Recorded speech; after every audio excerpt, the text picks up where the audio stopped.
નદીઓ વગેરે નૈસર્ગિક સંપત્તિની જાળવણી કરવાની છે અને એનું સંવર્ધન કરવાનું છે. તમામ વસ્તુઓ જે આપણા પોતાના એક્ઝિસ્ટન્સ માટે જરૂરી છે એવી તમામ જે કુદરતી સંપત્તિઓ છે એ સંપત્તિને જાળવીને એનું સંચાલન કરવાનું છે. એમાં બગાડ કરવાનો નથી કે જેથી કરીને એ સંપત્તિ આપણા પછીની જનરેશનને પ્રાપ્ત ન થઈ શકે.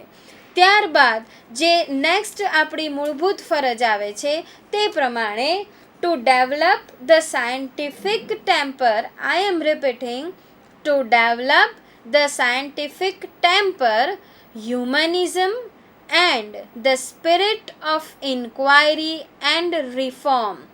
Friends, એનો અર્થ એ થાય છે કે વૈજ્ઞાનિક દ્રષ્ટિ, માનવતા તથા કુતૂહલ વૃત્તિ કેળવવાની છે જેથી દેશનો ઓપ્ટિમમ ડેવલપમેન્ટ કરાવી શકાય.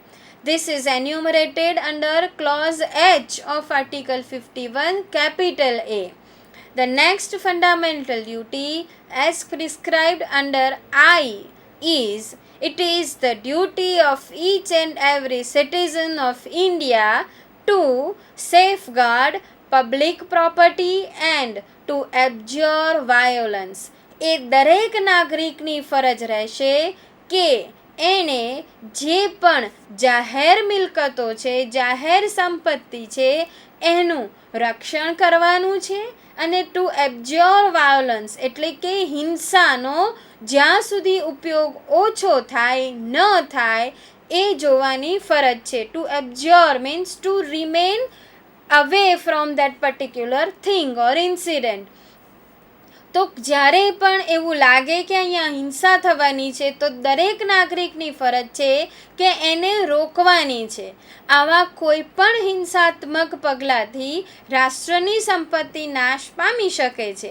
તો એ કારણસર દરેક નાગરિકે કુદરતીની સાથે સાથે સ્થાનિક અને રાષ્ટ્રીય સંપત્તિ, રાષ્ટ્રીય મિલકતોની જાળવણી કરવાની છે. જે આપણા હિસ્ટોરિકલ મોન્યુમેન્ટ્સ છે એની જાળવણી કરવાની છે અને સાથે સાથે હિંસાથી દૂર રહેવાની દરેક નાગરિકની ફરજ છે. આ ઉપરાંત આપણી પાસે જે બીજી મૂળભૂત ફરજો છે, these are the last two fundamental duties enumerated under Article 51 capital A, which says that to strive towards excellence in all spheres of individual and collective activity so that the nation constantly rises to higher levels of endeavor and achievement. જેને આપણે એવી રીતે translate કરી શકાય કે વ્યક્તિ અને સમાજના દરેક ક્ષેત્રોમાં શ્રેષ્ઠતા પ્રાપ્ત કરવા માટે પ્રયાસ કરવાનો છે જેથી રાષ્ટ્રની પ્રગતિ થાય. આપણે જે પણ આપણને ડ્યુટી આપવામાં આવેલી હોય, જે પણ આપણા અધિકારો છે જે આપણને બંધારણ અને બંધારણ સિવાય પ્રાપ્ત થાય છે તેનો ઉપયોગ પૂરેપૂરી એલર્ટનેસથી કરવાનો છે અને એ ઈચ્છાથી, એ સભાનતા સાથે કરવાનો છે કે જેથી કરીને એનો ઉપયોગ કરવાથી દેશનો વિકાસ થઈ શકે. અને જે છેલ્લી લાસ્ટ ફંડામેન્ટલ ડ્યુટીઝ છે કે એના માટેની એક હિસ્ટ્રી એવી છે કે ઓરિજિનલી જ્યારે 1976 કોન્સ્ટિટ્યુશનલ અમેન્ડમેન્ટ અંતર્ગત જ્યારે ભારતના બંધારણમાં આ ફંડામેન્ટલ ડ્યુટીઝનું ચેપ્ટર 4 કેપિટલ એ ઉમેરવામાં આવેલું હતું તે સમયે આ કે અંતર્ગત આવેલી ફંડામેન્ટલ ડ્યુટીઝ એમાં ઇન્ક્લુડ કરવામાં આવેલી ન હતી. ઓરિજિનલી જે ફંડામેન્ટલ ડ્યુટીઝનું ચેપ્ટર 4 કેપિટલ એ ઉમેરવામાં આવેલું હતું એમાં એથી લઈને જે સુધીની ડ્યુટીઝ એમ કરીને ટોટલ 10 મૂળભૂત ફરજો ઉમેરવામાં આવેલી હતી.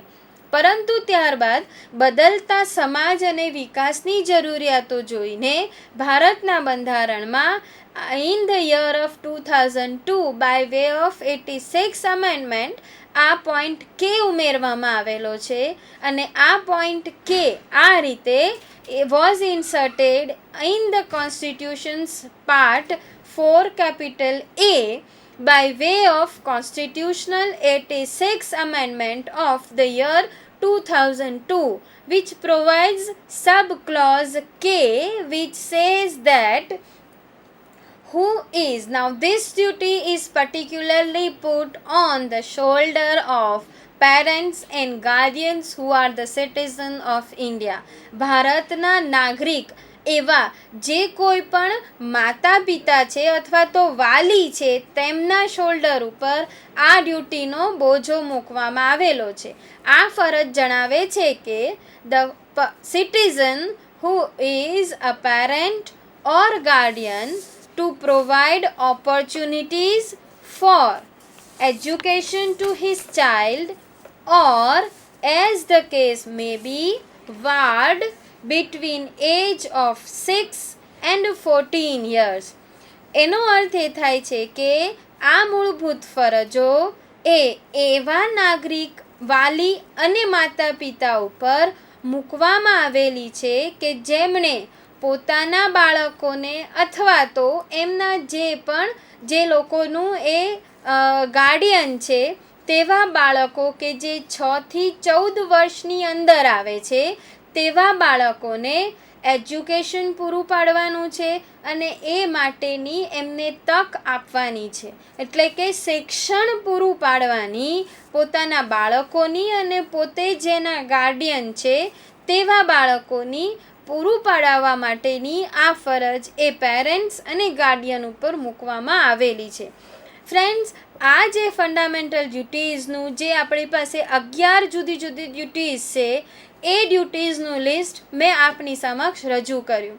હવે આ ડ્યુટીઝ એ શું દરેકને મળે છે કે એ ડ્યુટીઝ મેળવવા માટે કે એ ડ્યુટીઝના જે પણ પરવ્યુની અંદર આવે છે એવી કઈ વ્યક્તિઓ છે?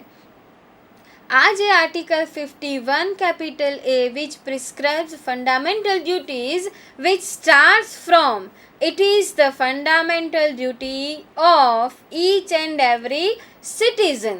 તો આ જે ફંડામેન્ટલ ડ્યુટીઝ છે એ માત્ર ને માત્ર નાગરિકોને પ્રાપ્ત થાય છે. આવા કોઈ જ ભેદભાવો નાગરિક કે બિન નાગરિક હોવાના એવા કોઈ પણ ભેદભાવો મૂળભૂત ફરજો અંતર્ગત લાદવામાં આવેલા નથી.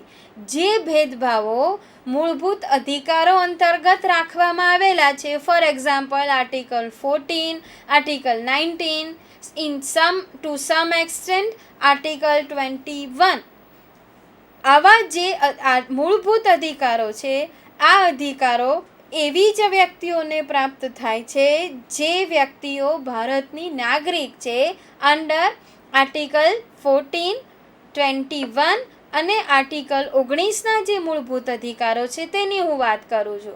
જ્યારે આવું કોઈ જ પ્રકારનું બાયફર્કેશન ફંડામેન્ટલ ડ્યુટીઝની અંદર આપવામાં જ આવેલું નથી.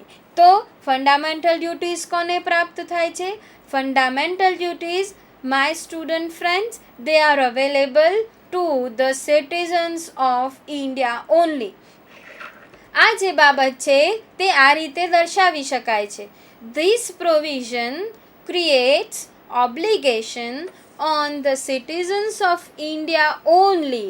If you are writing, underline this particular phrase, citizens of India only.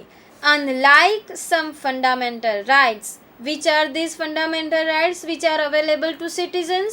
They are Article 14 or Article 21, which apply only to all persons, whether citizens or non-citizens. તો જે મૂળભૂત અધિકારોમાં તફાવત રાખેલો છે એવો અધિકાર પાર્ટ 4 કેપિટલ A અંતર્ગત રાખવામાં આવેલો નથી. હવે આ જે ફંડામેન્ટલ ડ્યુટીઝ છે તેનું પાલન કરાવવું જોઈએ કે ન કરાવવું જોઈએ? તેનું ફરજિયાત પાલન શક્ય છે કે એને માત્ર ને માત્ર નૈતિક ફરજોની જેમ દરેક નાગરિક ઉપર મૂકી દેવી? આ બાબત નક્કી કરવા માટે આપણી સમક્ષ કેટલાક જ્યુડિશિયલ પ્રોનાઉન્સમેન્ટ છે. આ અદાલતોના ચુકાદાઓમાંથી આપણે સમજી શકીશું કે ભારતના બંધારણ અંતર્ગત જે મૂળભૂત ફરજો આપવામાં આવેલી છે તેનું પાલન કેવી રીતે કરાવવું જોઈએ. આ માટેનો સૌથી પહેલો ચુકાદો આપણી પાસે છે એ છે Suryanarayan versus union of India, which is reported under All India Reporter, that is AIR, year 1982. Rajasthan High Court's judgment is this, which is on page number 1 as well as it is extended on page number 7. તો આ Suryanarayan versus union of ઇન્ડિયાનો જે case હતો એ કેસમાં Rajasthan high court દ્વારા એવું ચુકાદો આપવામાં આવેલો હતો કે these duties being duties of an individual citizen cannot be enforced through mandamus as they cast no public duties. જ્યારે પણ ડ્યુટીની વાત આવે, મે બી સ્ટેચ્યુટરી, મે બી કોન્સ્ટિટ્યુશનલ, તો જ્યારે પણ કોઈક સરકારી વ્યક્તિને અથવા તો એવી કોઈ વ્યક્તિ જેની કોઈ કાયદા અંતર્ગત કોઈક ફરજ ઊભી કરવામાં આવેલી છે, તો એવી વ્યક્તિઓ પોતાની ફરજ અદા ન કરી શકતી હોય તો અદાલત દ્વારા આવી ફરજનું પાલન કરાવવા માટે રીટ ઓફ મેન્ડેમસ ઇઝ અવેલેબલ. તો આવી રીટ ઓફ મેન્ડેમસ શું ફંડામેન્ટલ ડ્યુટીઝનું પાલન કરાવવા માટે ન આપી શકાય? એવો જ્યારે ચુકાદો આપવાનો હતો ત્યારે રાજસ્થાન હાઈકોર્ટના ચુકાદાની ઉપર એ કેસ જ્યારે when it was extended to the Supreme Court of India, then Supreme Court also said or held rather that for the application of fundamental duties one cannot issue writ of mandamus because they are not the statutory duties. આવો એક view જે મેં તમને આગળ કીધું એમ મૂળભૂત ફરજોનું પાલન કરાવવા માટે બે પ્રકારના વ્યૂ છે, જેમાંનો એક view supreme court of India દ્વારા એવો લેવામાં આવેલો છે કે મૂળભૂત ફરજો એ કોઈ કાનૂની અથવા તો કાયદા અંતર્ગત આપવામાં આવેલી ફરજો નથી, માટે એનું પાલન રીટ ઓફ મેન્ડેમસ ઇસ્યુ કરીને હાઈકોર્ટ કે સુપ્રીમ કોર્ટ કરાવી શકતી નથી. This is the one of the judicial પ્રોનાઉન્સમેન્ટ.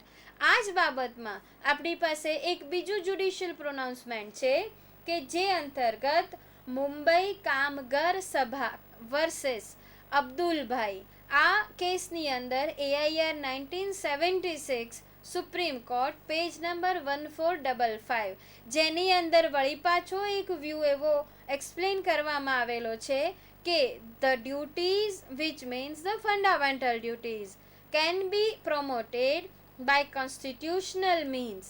Article 51 capital A can be used to interpret ambiguous statutes. ભારતના બંધારણની અંદર જે મૂળભૂત ફરજો ઉમેરવામાં આવેલી છે તો શું એનું કોઈ મહત્વ જ નથી?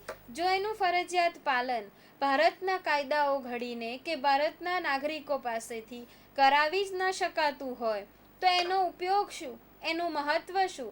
તો આજે આપણી પાસે જે આ કામગાર સમાજનો જે કેસ છે જેની અંદર સુપ્રીમ કોર્ટ દ્વારા એવું ચુકાદો આપવામાં આવેલો છે કે મૂળભૂત ફરજોનું કાયદા દ્વારા પાલન ન કરાવી શકાય એવું નથી, પરંતુ મૂળભૂત ફરજોનો ઉપયોગ ક્યાં કરી શકાય છે? તો જ્યારે પણ કોઈ પણ રાજ્ય એટલે કે ભારત દ્વારા જ્યારે આ ડાયરેક્ટિવ પ્રિન્સિપલ્સ એટલે કે રાજનીતિના માર્ગદર્શક સિદ્ધાંતોનો અમલ કરાવવા માટે કાયદા ઘડવામાં આવતા હોય તે સમયે આ મૂળભૂત ફરજોને ધ્યાનમાં રાખીને એ કાયદા ઘડવાના રહેશે. અને સાથે સાથે જ્યારે પણ કોઈ કાયદામાં બંધારણીયતાનો પ્રશ્ન ઊભો થાય કે કોઈ કાયદો બંધારણીયતા એની ચેલેન્જ કરવામાં આવેલી હોય અને એ કાયદો આવા સિદ્ધાંતો ઉપર રચવામાં આવેલો હોય ટુ મેક અવેલ ધ એની directive principles enumerated under part 4, તો એ સંજોગોમાં એની બંધારણીયતા ચકાસવા માટે ભલે એ કાયદાનો અમલ કરાવવા માટે મૂળભૂત અધિકારો ઉપર રાસ મૂકવામાં આવેલો હોય અને વાયોલેટ કરવામાં આવેલા હોય, એને એને એબ્સ્ટ્રેક્ટ કરવામાં આવેલા હોય, એને કુંઠિત કરવામાં આવેલા હોય, પણ એનો મૂળભૂત ઉદ્દેશ જો રાજનીતિના માર્ગદર્શક સિદ્ધાંતો આપવા માટે એ કાયદો ઘડવામાં આવેલો હોય, ત્યારે in addition to check the constitutionality with reference to fundamental rights, જો આવી કોઈ ફંડામેન્ટલ ડ્યુટીઝ પણ એની અંદર સમાયેલી હોય, તો fundamental duty will play an immense important role to check the constitutionality of any act which is enacted to make avail the directive principle of state policy. તો આવા સંજોગોમાં મૂળભૂત ફરજોનું પણ ઇમ્પોર્ટન્સ વધી જાય છે અને એનો ઉપયોગ આ રીતે એમ્બિગ્યુઇટી સુધારવા માટે કરી શકાય છે. જ્યારે દ્વિઅર્થી બાબતો હોય એ સમયે આ ફંડામેન્ટલ ડ્યુટીઝના આધારે પણ કોન્સ્ટિટ્યુશનાલિટી ચેક કરી શકાય છે. This is bin decided under the મજૂર મુંબઈ કામગર સભા કેસ. ત્યાર પછીનો જે આપણી પાસે કેસ છે, to check the importance and the place of fundamental duties under constitution in the case of Chandra Bhavan versus State of Mysore. In the case of Chandra Bhavan versus State of Mysore, AIR 1970, Supreme Court, page number 2042, જેની અંદર supreme કોર્ટે જણાવ્યું છે કે એ ભૂલ ભરેલી બાબત છે કે ભારતના બંધારણમાં માત્ર અધિકારોની જ વાત કરેલી છે, ફરજોની વાત કરેલી નથી. ભારતના બંધારણના પાર્ટ 4 કેપિટલ એ અંતર્ગત દરેક ભારતના નાગરિકની કાયદા દ્વારા આ મૂળભૂત ફરજ ઊભી કરવામાં આવેલી છે. This is been held by Supreme Court. Further, Supreme Court held that the mandate of our constitution is to build a welfare society, and that object may be achieved to the extent the directive principles are implemented by legislation. આ જે મૂળભૂત ફરજો છે એ constitutional mandate છે. They are the 11 commands of constitution. આ એવા આદર્શો છે જે બંધારણ દ્વારા આપવામાં આવેલા છે અને જેમ ડાયરેક્ટિવ પ્રિન્સિપલ્સનો અમલ કરાવવા માટે થઈને ભારત દેશ દ્વારા જુદા જુદા કાયદાઓ ઘડવામાં આવે છે, તે જ રીતે આ મૂળભૂત ફરજોનો પણ અમલ કરાવવો હોય તો તેનો આધાર લઈને